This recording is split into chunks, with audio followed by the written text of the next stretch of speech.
Oh, boxing IQ. He's very good fighter. He's strong guy. He is very compact. He is like a bull, you know. He's a smart guy. Well, but Gennady Golovkin responds, and this is what he had to say, quote, he says, Terence Crawford won't have a problem with Canelo's power because he doesn't have any power. Bud could possibly be the end for him because Bud has what it takes. I'm not saying Bud will win, but I'm just saying he has what it takes. He's not afraid of Canelo.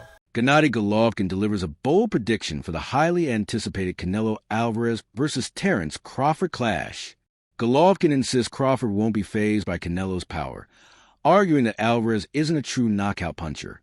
Having gone toe-to-toe with Canelo 3 times, Golovkin claims the Mexican star has hardly evolved. Instead, he praises Crawford's adaptability and strength, while reminding fans that every fight requires a tailored strategy and sharp preparation. You were there ringside. You saw Canelo. Yeah. Did he look better than what he did in the second fight with you? Does he look like he's improving and getting better? Marcos, I told you just, you know, every opponent gives you different. Every fight is different. Two fights I had, 2 fights with him. First fight and second fight is different, you know, just. So you think like, no, I don't feel like, you know, more power, more speed. No, he stayed the same. After sharing 36 grueling rounds with Canelo Alvarez, Golovkin believes his opinion carries a unique weight. He argues that Canelo depends on flashy combinations and highlight reel attempts rather than devastating shots capable of breaking down an elite opponent. This isn't just speculation for Golovkin. It's experience earned in battle. He has absorbed Canelo's best punches and remains convinced they lack the natural, destructive force often advertised. His words challenge the mainstream view of Canelo as a feared finisher, painting him instead as a precise technician who thrives on timing and output rather than raw knockout power. Golovkin weighs in as everybody's trying to gauge how this fight is going to play out. They anticipate this fight. They want to know how this fight is going to play out. And Gennady Golovkin gives his 2 cents. As his trainer, Abel has been on social media doing multiple interviews and stating that Terence Crawford is simply too small and he's going to lose, right?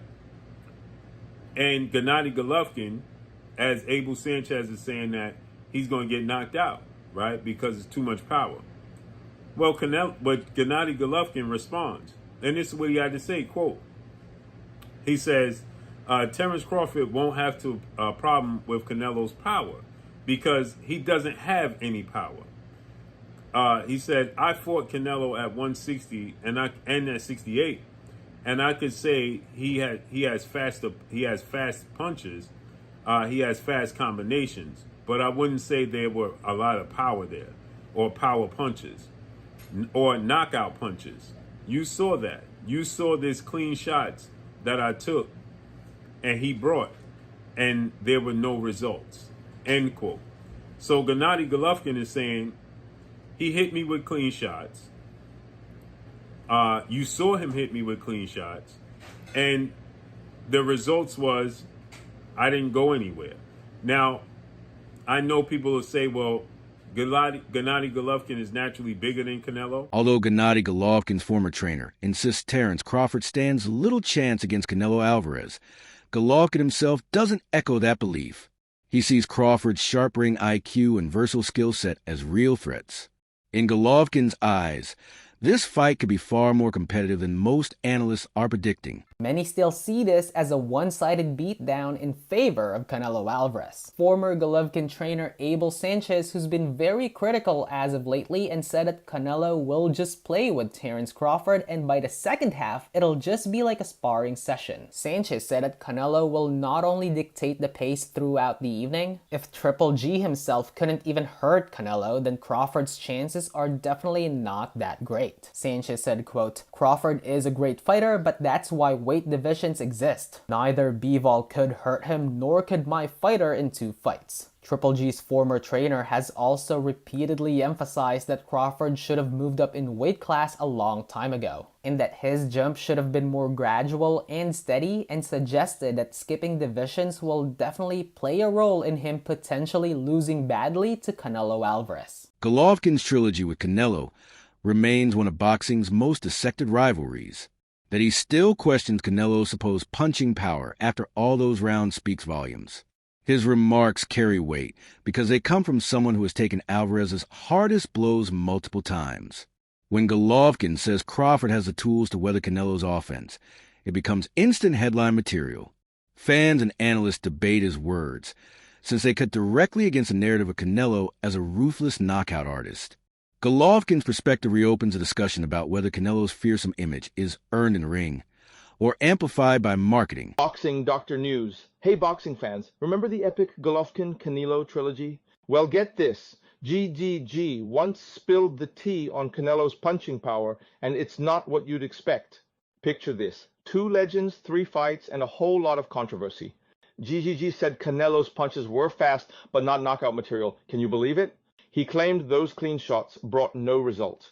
Now, fast forward to today. GGG's been out of the ring since their last bout, but rumors are swirling about a comeback. Meanwhile, Canelo's gearing up for a massive showdown with Terence Crawford. The big question is, will Canelo prove GGG wrong and land that knockout punch? It's been a while since his last stoppage. The boxing world is buzzing, and we can't wait to see what happens next. Reports from training camp have only fueled speculation. According to Showbiz The Adult, Canelo Alvarez has taken a cautious approach during sparring with Jaron Ennis, often pulling punches and avoiding risk to save himself for fight night. While some see this as smart discipline, others claim it signals doubt about his preparation. More sensational whispers suggest Canelo was even dropped in the 3rd round by Ennis, struggling against his speed and power. Though unconfirmed, the rumors have gripped fans and experts alike. If Canelo truly showed vulnerability in sparring, it could hint that his form is slipping. For Terence Crawford, who thrives on exploiting flaws, such cracks could be game-changing. And let's talk about what we do know about Canelo Alvarez bringing boots to training camp and what we can concur. First, you must understand that Saul Canelo Alvarez versus Terence Bud Crawford is September 13th, okay? That's just a few weeks away. What, almost 3 weeks away, something like that. It's just a few weeks away.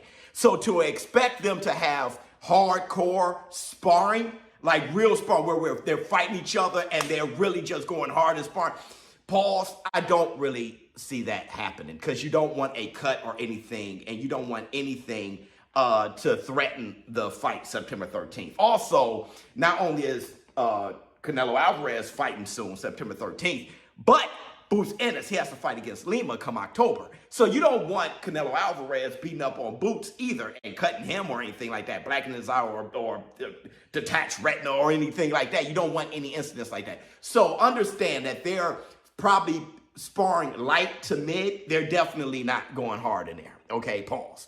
So we have to really put it aside that either one, I don't think Canelo will be beating the hell out of Boots or Boots beating the hell out of Canelo. But what I can see is if Boots is moving around and Canelo can't catch him, like let's say Boots is like pop, pop, piecing him up with some light work and Canelo can't get to him, which, you know, that's kind of different than a real fight. In a real fight, you know, Canelo will be breaking you down and then you kind of get tired over time. But still, if they're working on cutting off the ring, if Canelo can't, and Boots is hitting him with, you know, piecing him up and moving and slipping and sliding, and he just can't get to him, that'll be some value added and something to be concerned about, which is why I said it's over. Trainer Greg Hackett frames the bout as a possible passing of the torch. He reminds fans that while Canelo was once regarded as the best pound-for-pound fighter alive, no champion rules forever. Every great eventually meets the challenger who marks the end of their dominance. Hackett believes Crawford could be that fighter. He praises Crawford's discipline, technical brilliance, and hunger, suggesting this fight isn't just about titles. It's about legacy and the turning of an era. Canelo is the guy, right? But everybody know that shit got to come to an end one day. Nothing is forever. And I'm not saying this is now. I'm not saying that. But could possibly be the end for him because Bud has what it takes. I'm not saying Bud will win, but I'm just saying he has what it takes. He's not afraid of Canelo. You know what I'm saying? Two, he has the skills to be able to deal with Canelo. Does he have the power? I don't know, but he is a puncher. He's a puncher because his record says so. You know what I'm saying? Canelo is a puncher as well. So what I see is a great respect for each other, but after 4 rounds, I see a war breaking out. And Oh whoever can shit. whoever can stand it, meaning whoever could take that shit that's coming their way, that's who wins the fight. You know what I Man, mean? I don't know if Bud wants that. I don't know if Bud wants a war with that dude. Yeah, I That mean, cat, but granted, he got a granite ass chin. But you saying he's a puncher because his record says so. So you yeah, gotta assume that you making the assumption that he can crack. Because Arrow said he can crack. That's what Arrow came out. Arrow, I yeah, think, said he thought, was getting Canelo. I don't know whether that's, him trying to pay him back for saying that, for what Terence said about him. This other fight, man, I got it in the title, man. And I appreciate you letting me pick your brain, man. Because I'm gonna steal your predictions. And then I'm gonna give you credit for it at the same time, dog. I ain't gonna be like everybody else. I'm gonna steal your shit and give you credit for it at the same time, dog. no, Devin, I'm starting to think, man, maybe Devin Haney's a little underrated, man. Going yeah, into this Brian Norman fight. Like, I've had my own personal issues with the dude and his pops, but that shit aside, the yeah. dude knows what he's doing in the boxing ring. He's been in there with a bunch of fights. He's a championship world-class level fighter, bro. John Ryder adds insight from his own sparring with Canelo. He recalls 12 tough, competitive rounds that showcased Alvarez's relentless work ethic and stamina. Ryder describes Canelo as steady and nearly impossible to break down across long sessions, which explains his longevity at the top.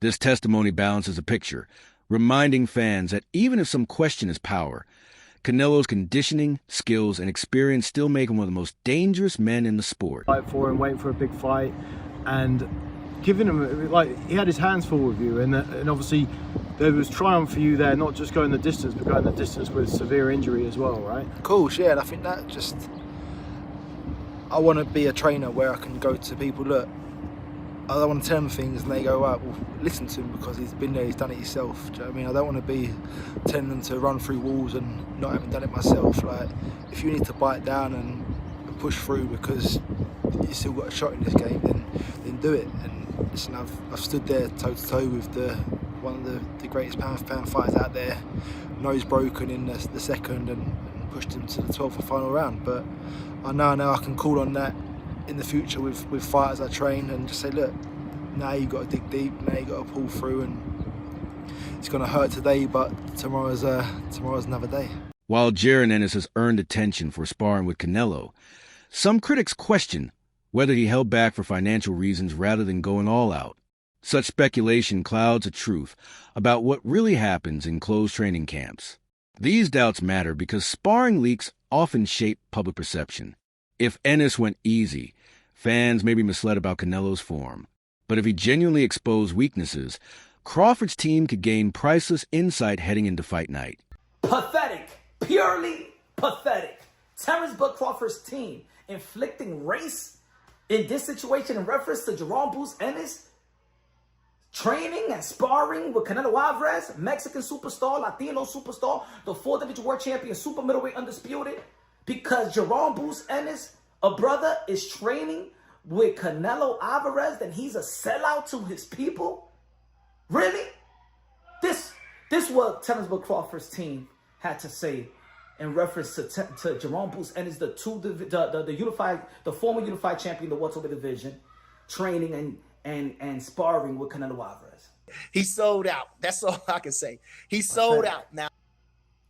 It's pathetic, man. Because he's a sellout because he's training with Canelo. Hey, yo, Bernie the Boxer and people that, and Terence Crawford's members that feel this way, do y'all feel the same way about Isaud?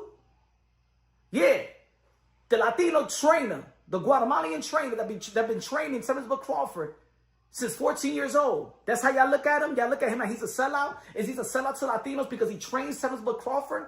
Yo, for real, I never heard that in the sport of boxing, where Latino trains with a black fighter and he's a sellout to Latinos. I never heard, I never seen it.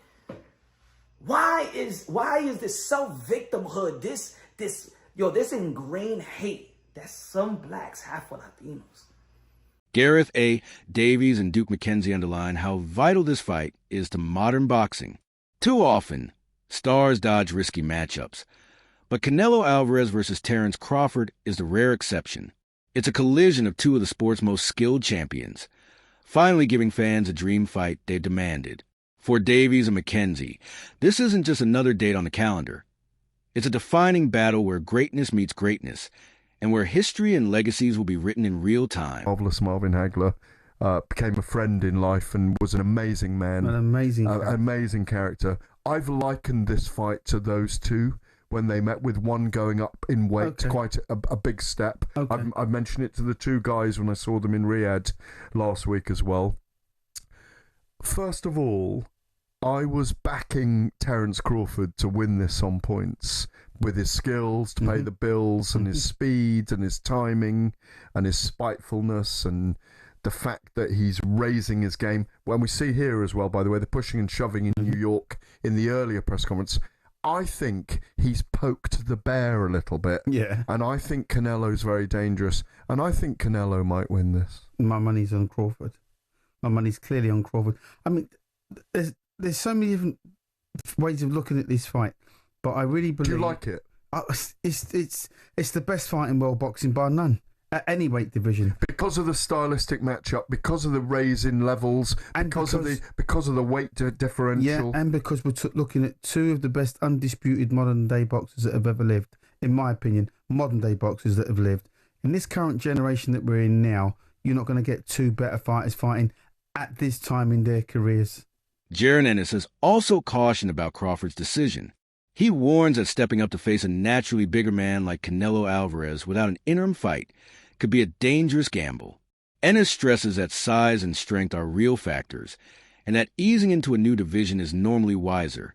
His words inject caution into the hype, reminding fans that while Crawford's skill is undeniable, he is still venturing into unfamiliar territory against a physically stronger opponent. I think you got to lean more towards Canelo because, like I said before, he been putting big guys out and down. And Canelo not even really a 68-pounder. He probably really should be at 60, maybe. And he been hurting these guys. I think he be dropping these guys and things like that. So, and them guys be way bigger than him come fight night. I know that for sure. They be probably close to 200 pounds. And he dropping those guys like that. So, I don't know. It's gonna be a great fight. The fans want to see it, so so be it. I think Crawford should take a warm-up fight, at like 60 or like at least at 60, just to get his body, to fill into somebody a little bit bigger, and things like that. I know when you go up a weight, you gotta develop that power and not develop the power, but like put that muscle on and be heavier and things like that. So he might not want to take a fight because he's trying to build up right now, but I think he should just to stay sharp and that way he don't have like a long layoff or anything like that. Gerald Miller offers a more optimistic take. He admires Terence Crawford's drive and determination, believing those qualities can tilt the balance even against a larger rival. Miller dismisses excessive concerns over size, insisting that mental fortitude often decides great fights. For him, Crawford's hunger to succeed may outweigh any physical disadvantages. His perspective keeps excitement high, showing that many in the boxing world still see Crawford as capable of pulling off a career-defining victory. Huge fight, September 13th. Who do you think's going to win that? I'm pulling for Crawford in this one. I think people was underestimating his strength right now and his size. And I think he's a little more hungry than Canelo. So let's see, though. But I like both guys, but I'm a little closer to Crawford, so I want to see Crawford can take it. And lastly, quick mention on IBA Pro. Interesting concept that, people records on the line.